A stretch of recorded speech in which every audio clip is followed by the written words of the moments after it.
Okay, so today I want to talk to you guys a little bit about protecting your voice and what that means to me as an attorney, as a daughter, as someone that also has a little bit of concern around making sure that we get to have our wishes honored during our life and then after we're gone as well. So just want to kind of get a little primer on that going for you guys. Okay. So let's go ahead and go to the next slide here. Right. Let's talk a little bit about why incapacity planning matters. Um, Anything can happen to any one of us, and I have so many examples from doing our job here at Merhab Robinson and Clarkson, um, and personal examples as well. And so it can happen to us through accident, injury, illness, all of those different things. So we just want to make sure that if something like that were to happen, we have the proper planning in place. And if it has happened, what do we do to fix that situation? Okay. So let's kind of go on from here. Let's talk about your world that can be affected by incapacity.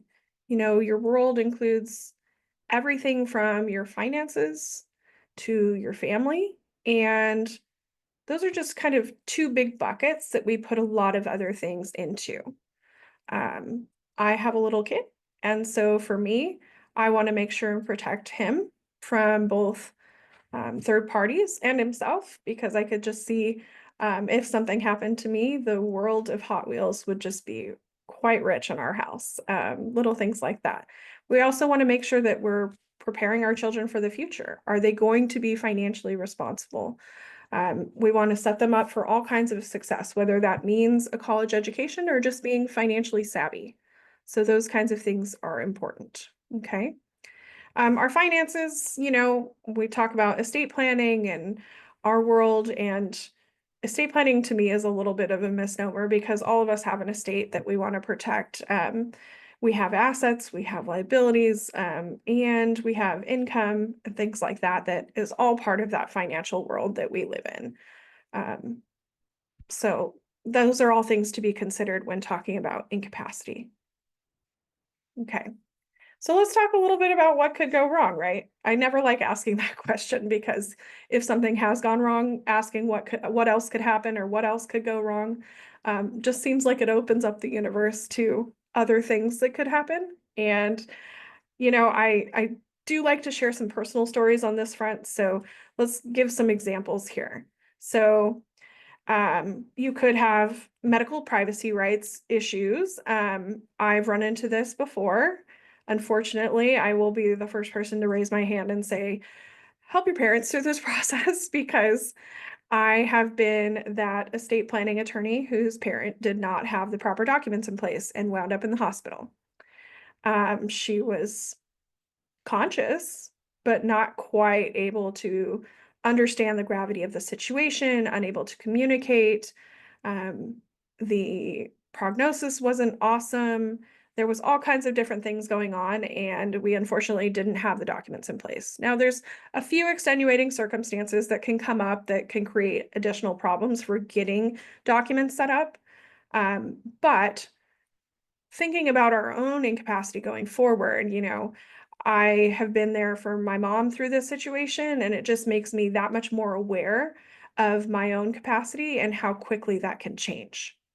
So, also, we want to make sure that if we're talking about our financials, I had a wonderful conversation with a family yesterday, and when it came time to talk about assets and liabilities and all kinds of things, including insurance, I took a moment to have a teaching lesson with the son of the trustor. And we had a little laugh together because I asked him, so who does your dad have his homeowner's insurance with? He didn't know. Who does your dad have his medical insurance with? He didn't know. All of those kinds of things that we just don't know about our family members can cause problems when we lose our capacity, because how does our family know how to take care of those things? Okay. You also could become susceptible to other people's influence. Unfortunately, there are terrible people in this world that are out there taking advantage of both the elderly and the disabled. And they reach out over the phone, through text message, emails, and they convince people that either their family members are injured or incarcerated and need money, or that they themselves need help. And sometimes they scam people out of tons of money or just make it so that it's so hard for the family to be able to take care of that family member. The other thing is that not everyone gets along all the time. Unfortunately, family can fight. We all have that instance in our family. No one's free from it, where people just don't get along. And unfortunately, when we haven't put our wishes into writing, that fighting could wind up in court. It could wind up expending substantial assets that unfortunately should be either dictated already what you want to happen with them, and also should be used for your care in the way that you want it to be used. So those are all things about what could go wrong.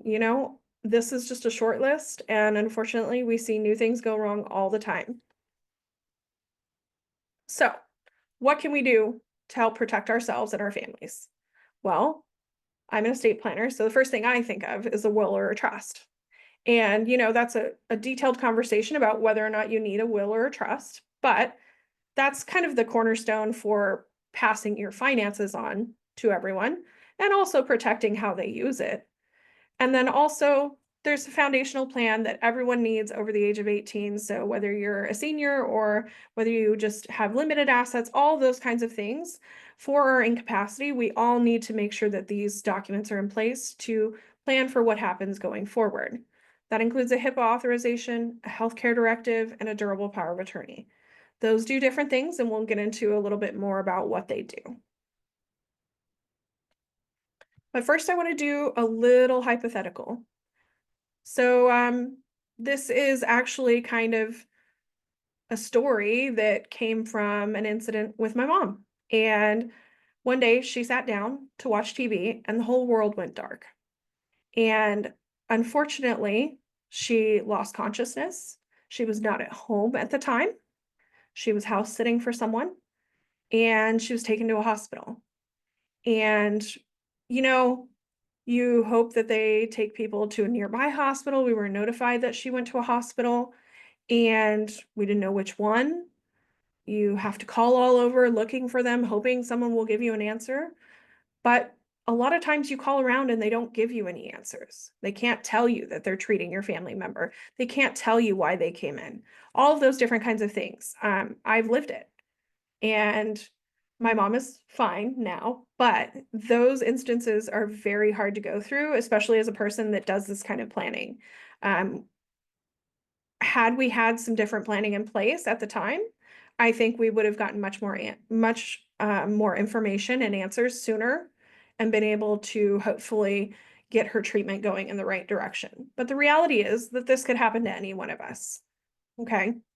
I'll help bring you around to the future that my mom is still very much alive and doing well and plays with her grandchildren and things like that. But in that moment, she was unable to communicate. She was unable to express her wishes regarding treatment. She was unable to even call her family and tell her family what she needed or where she was. Ultimately, we did end up finding out where she was, and we were very fortunate to be able to advocate for her in the ways that she needed us to at the time. But also, we had to make some hard decisions. We had to talk about, okay, she needs to have certain kinds of tests, but she was non-compliant. She didn't have the capacity to understand what was happening. And unfortunately, the doctors looked to me as to what to do. Luckily, my brother and my grandparents and I all got along and had some consistent thoughts about how treatment should be handled. And we were able to, as a family, decide where to go from there.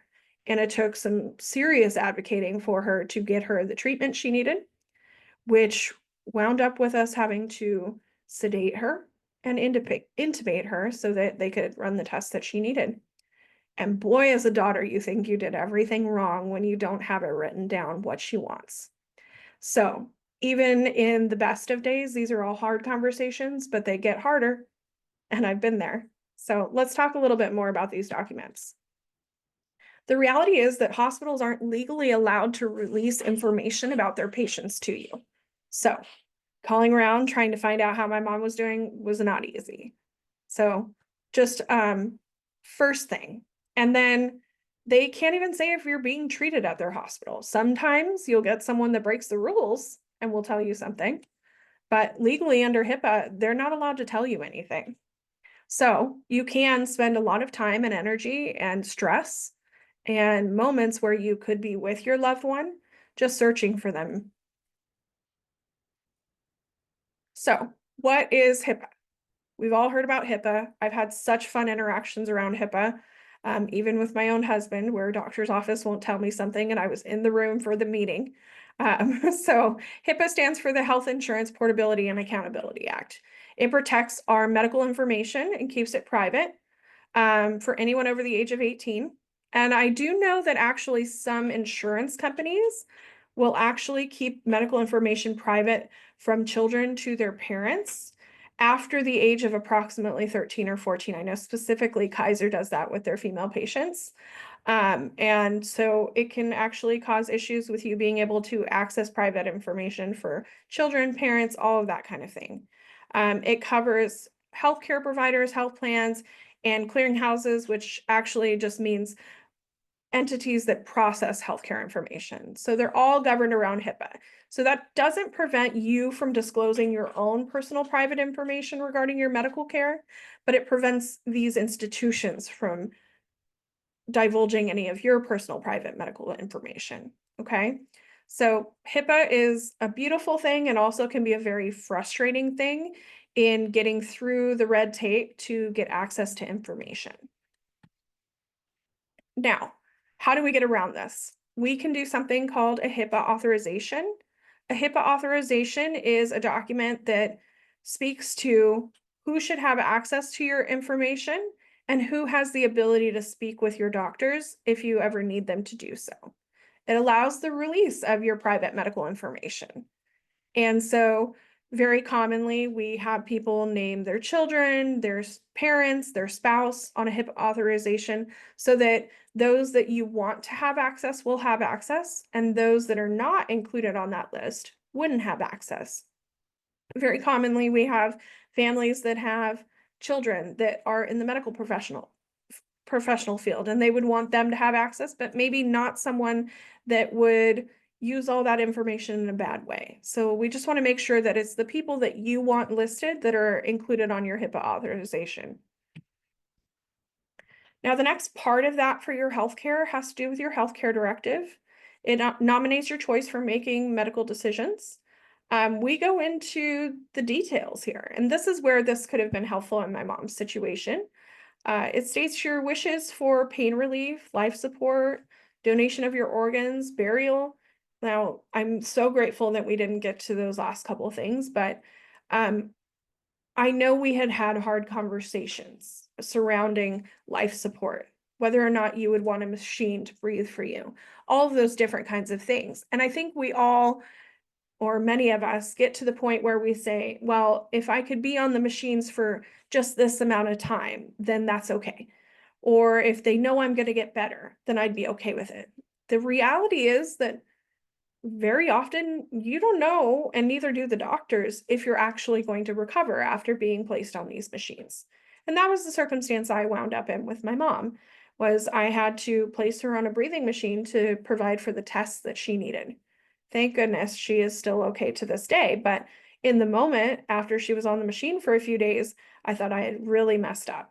I had done exactly what she didn't want to do, which was keep her alive on machines.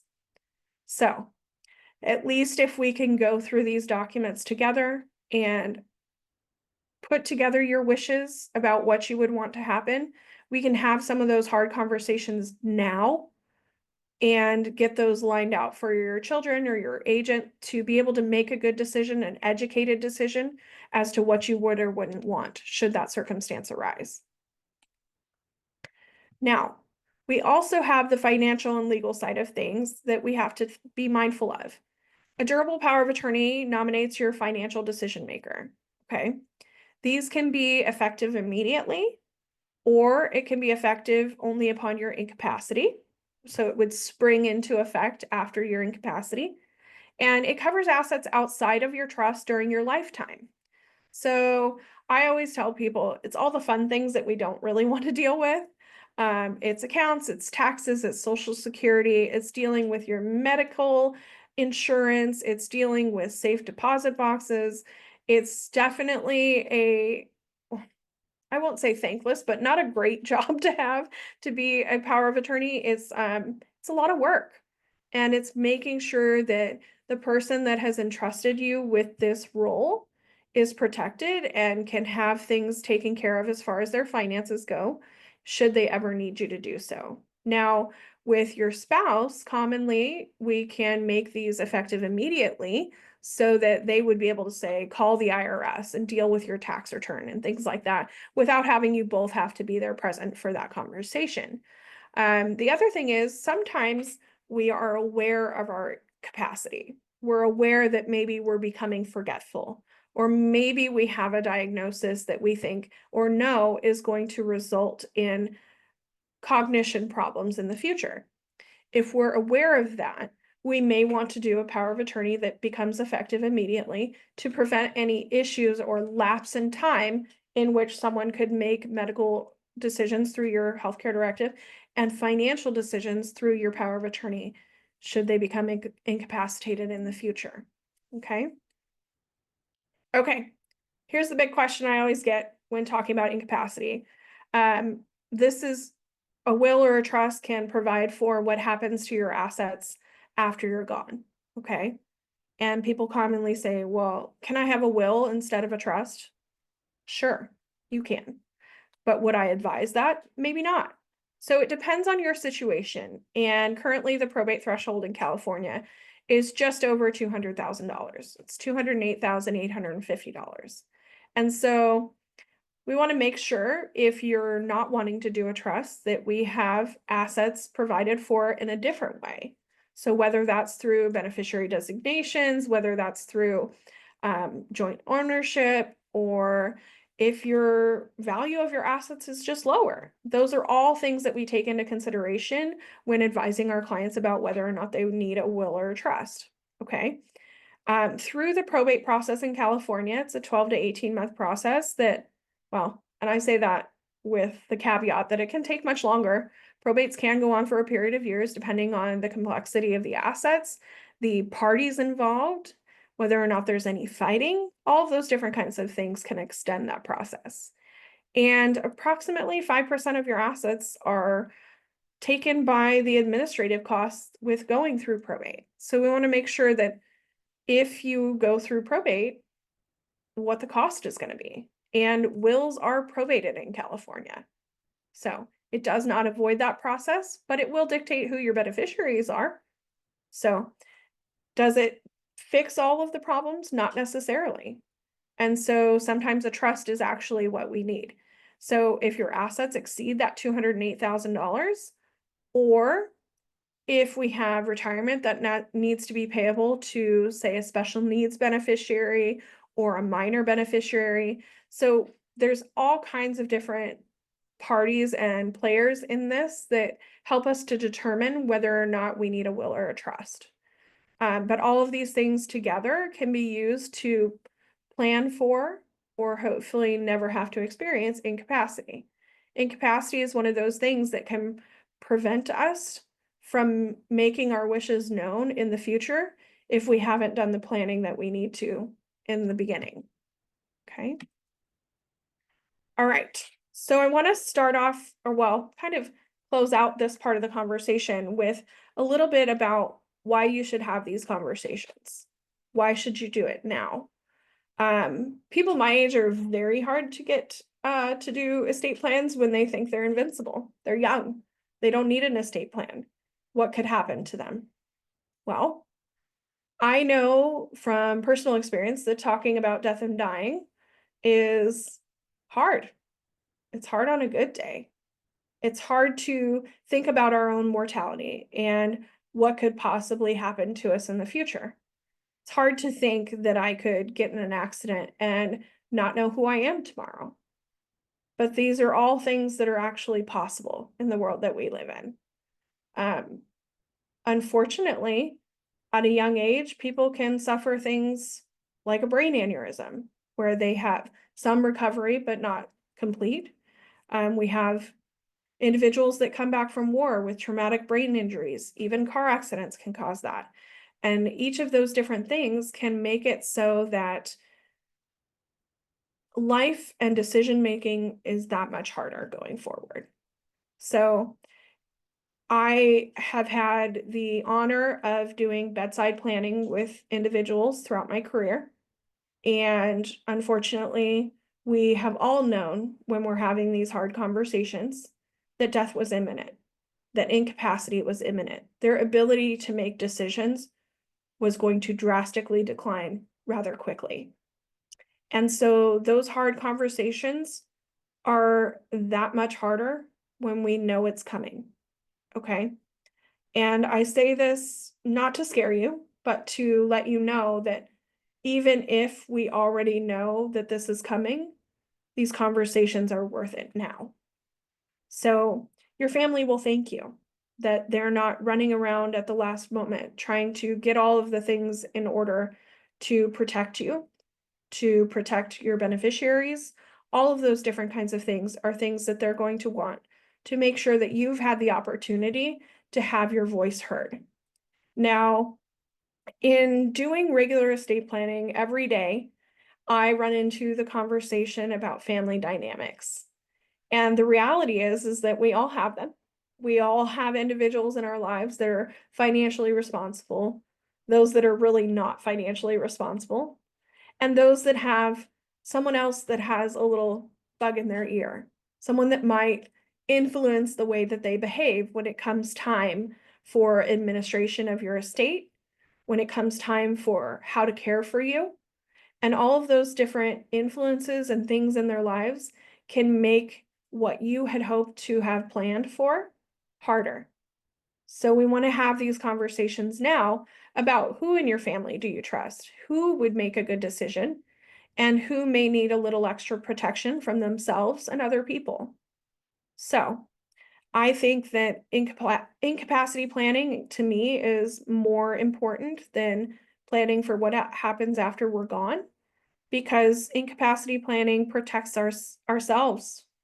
It protects us during our lifetime. It makes sure that the care and things that you need in life are taken care of. You know, you've worked your entire life to build these assets and provide for yourselves and your family. And as we decline with age and with injury and illness, we want to make sure that those assets are used in the way that we see most reasonable. Okay. We want to make sure that if you want to return home, that we provide for that to happen. That if you wouldn't want that for your family and you would actually like to go to a care facility, that we can make sure that that happens. We want to put the instructions in place for your heirs, for your trustee, for your agents to be able to follow what your wishes are. And without that information, they're going to, and I say this about myself, not everyone, but I second guessed every decision that I made during those hard moments because I wasn't sure if it was what my mom wanted. Now, having talked about it, she's pretty happy with it. She's still here. And so that's always good. But we don't all have that opportunity to have someone come back from incapacity and be able to tell us we did a good job.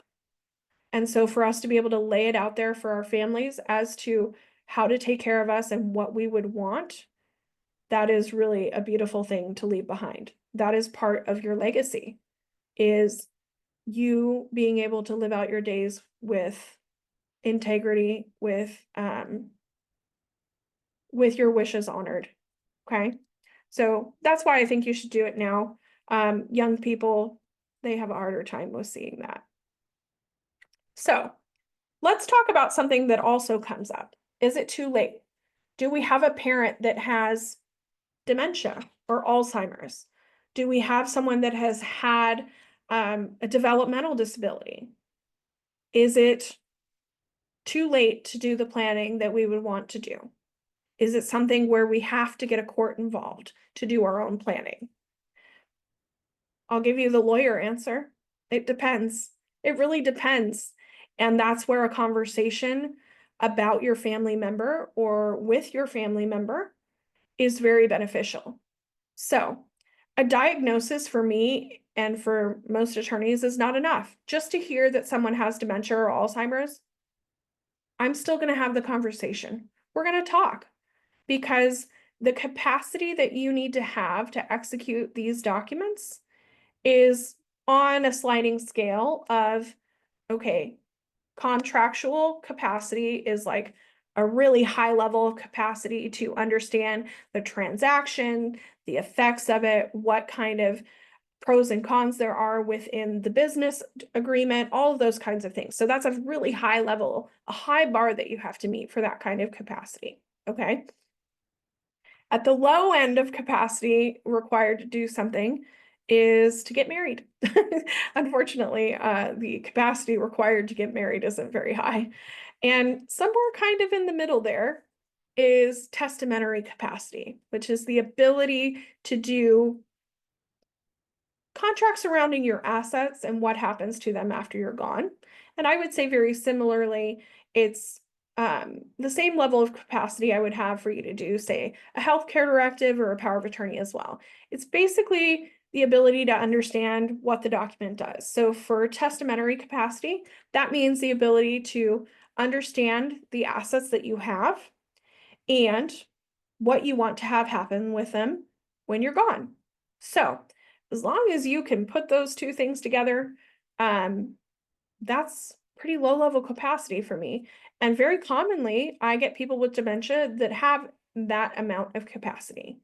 So whether it's a recent diagnosis or it's a slow progression, those two things can be something that can work together in your favor that, you know, maybe we can get there. Okay. And also, I've dealt with and worked with a lot of individuals that have developmental delays and different things like that. People on the autism spectrum disorder. That situation is, again, case by case. We evaluate it based on the individual in front of us. And we can have anyone from a high functioning autistic person to someone with Down syndrome, that as long as they have the ability to understand and be able to have a conversation surrounding the documents that we're putting in place, many of those individuals do have that capacity. Okay, so it's worth a conversation, I'll say that. And like I said, those conversations are hard now, but they get harder on a hard day. Okay, so let's talk about what developing a plan looks like here in a second. But the other thing I want to talk about is if it is too late, what do we do? So some things can be addressed by pursuing a court order. So there is a side of probate court called conservatorship. And conservatorship is where an individual is appointed on your behalf to make legal and financial decisions if you have an estate, or to we also have a conservatorship of the person, which a person is then appointed to manage where you live, your medical care, and things like that. So if it is too late, there may be a need for court procedure to get to the point of having the authority to manage those things for your elderly loved one or for a disabled adult, things like that. Okay. So let's talk about what developing a plan with us looks like. All right, what's the process? Everyone wants to know, and I don't like to play hide the ball. I'd like you guys to have all the information you need before you come sit down with me. It ends up with a really productive meeting for you and us, and it also probably feels a lot easier for you guys when you get here to feel like you are prepared in the best way possible for these conversations. So in our office, we have some lovely young ladies that work with us that help get you an appointment.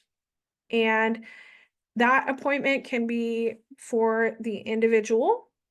It could be for you and your spouse. It may be that it's your loved one that needs the appointment. Ideally, we'd like to speak with them. We'd love for them to call us and tell us that they want to have the meeting. But case by case basis, of course, as to who's going to make the appointment. Sometimes we have tech savvy younger individuals that help get everything to us that need help with that. But we have a little bit of homework with our office before you come in to meet with us. And what that looks like is a little worksheet. It gives you the opportunity to tell us about your family and your finances so that we can advise you in the best way possible. Because I will say I can give you general information like this all day long, but in our meetings, I would love to get specific. I'd like to get specific about your family and your finances to be able to advise you. Now, once you get that worksheet back to us, we can sit down and talk about your wishes for your finances and your health and your documents. If you want to get custom with how distributions are to be made or who the guardian for your children would be, different things like that. Those can all be part of that conversation. So once you engage to work with us, we draft documents, okay? We go through a series of questions about you that helps us to develop the proper estate plan for you. We wouldn't advise a person with $2,000 worth of assets to do the same thing as someone that I would advise different planning for if they had $2 million worth of assets. So we want to make sure and advise you as the person with your assets appropriately. We send the draft documents out to you to review. Want you to have the opportunity to peruse them and answer any homework questions. I always tell people you don't have to have all the answers for me in that one meeting.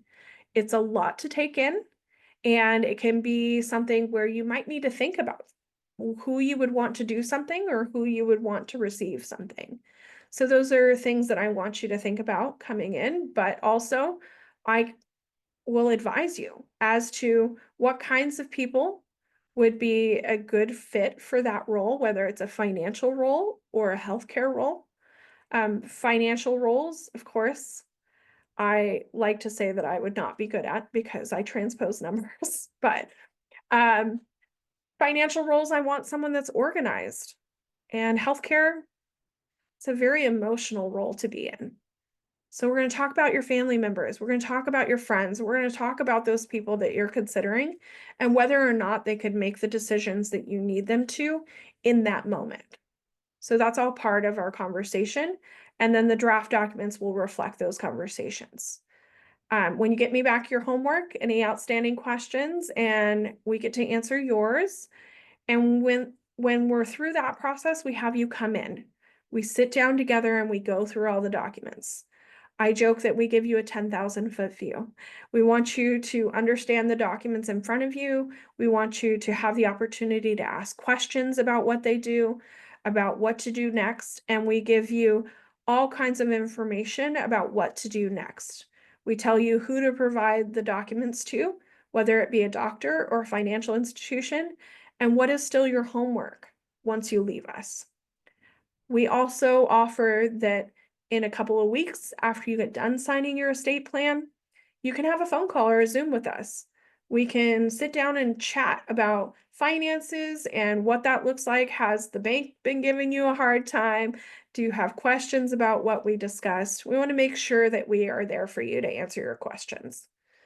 And ultimately, we ask or advise you that you should check in on your estate plan. It shouldn't be collecting dust on your bookshelf, where mine probably is. We want you to review it on occasion.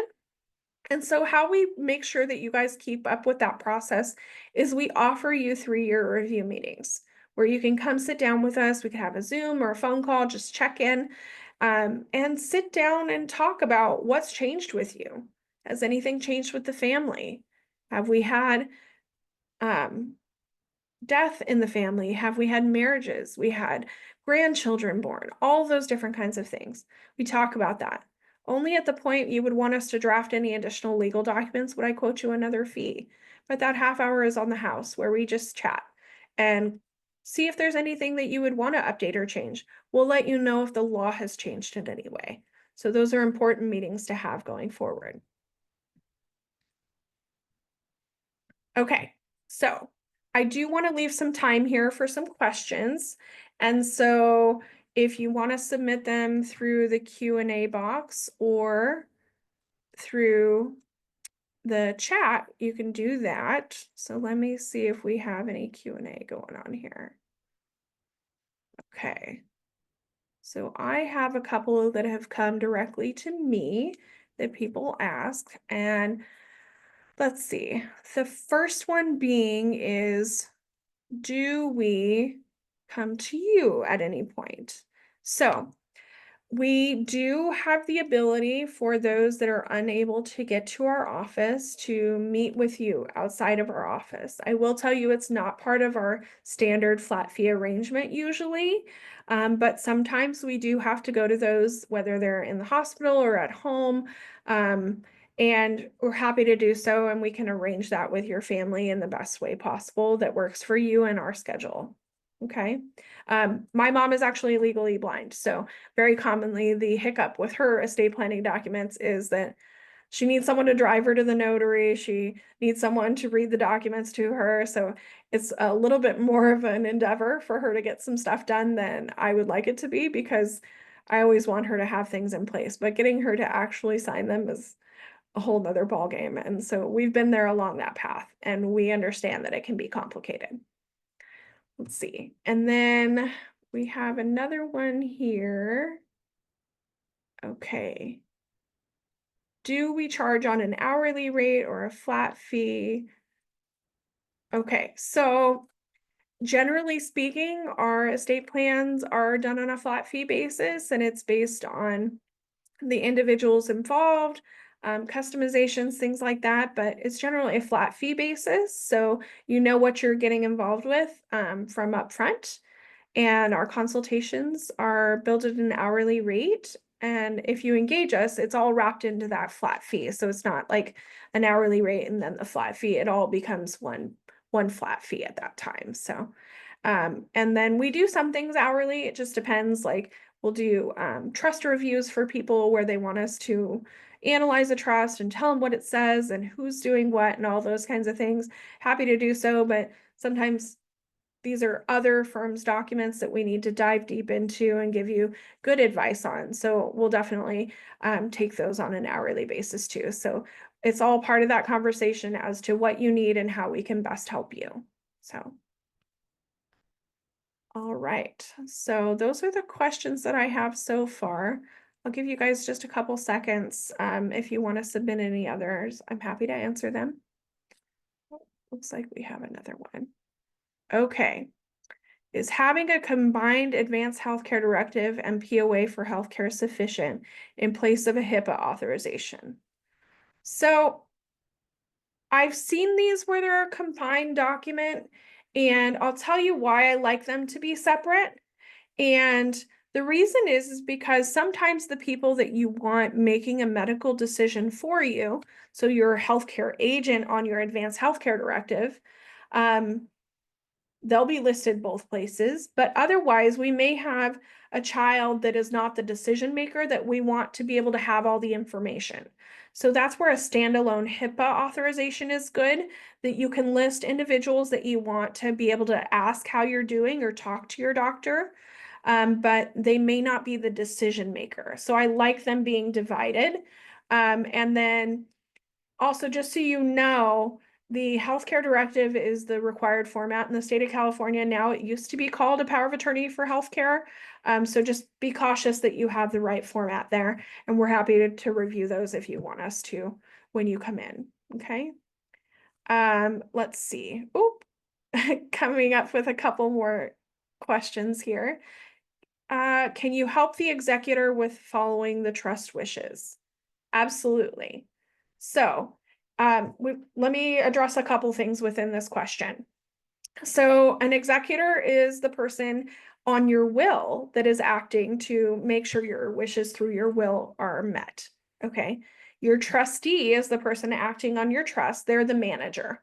Okay. And we advise both executors and trustees what their responsibilities are for their roles. and what deadlines and different things that they need to do in handling administration. So whether that trustee has stepped in because the grantor is incapacitated or has since passed away, we walk people through those processes and assist with the documents necessary to go through that administration as well. So yes, we are very much able to help you on that front too. So I hope that answered your question. All right, I'll give you guys a couple more minutes here just to make sure I don't skip anything that you guys want to know about. Okay. So here's a little bit about me. I don't like talking about myself. I personally actually don't like talking in front of people much at all. So I've been practicing law for over 10 years now, and I love doing estate planning. This is what I want to be doing. I want to help people get through some of the hardest conversations they've ever had, whether it's who would be the guardian of your children if you're unable to do so, or who's going to receive your estate if you're gone. And while I have these hard conversations, I get to know you and your family and hopefully provide you some peace of mind in getting your planning done. So I'm happy to get the opportunity to talk to all of you today. And I want to tell you a little bit more about our firm as well. So we do estate planning, probate, and trust administration. We do business succession planning, some liability protection, charitable planning. And we also have a part of our firm that advises business owners and people about employment. And we want to make sure that our business owners have their estate plans in place. What happens if a business owner becomes incapacitated? You know, there are different layers to everyone's estate plan. And so we fortunately have quite a few practice areas that we can help you with going forward. All right. And so I do want to let you guys know that we also have another webinar coming up. We try and do these monthly as best we can. I think December we usually skip because of everyone's holidays and everything like that. But we do have another one coming up regarding real property, real planning, planning for the property you own. And so if you want, there's a QR code there where you're able to scan that with your phone and it'll bring up the Zoom information for you that way. But that's going to be on Wednesday, July 16th. And we always do these over the lunch hour so that hopefully you can grab a little something to eat and get a little information at the same time. And I very much appreciate you taking time out of your day to spend it with me and learn a little bit more about what kind of incapacity planning you may or may not need. So thank you so much for your time, and I hope you guys had a wonderful time. Oh, thank you. That was a very sweet little message about appreciating these webinars. And really, honestly, that's all I want to have happen is that you guys get something out of this and that it is helpful to you. So you guys have a wonderful rest of your day and take care.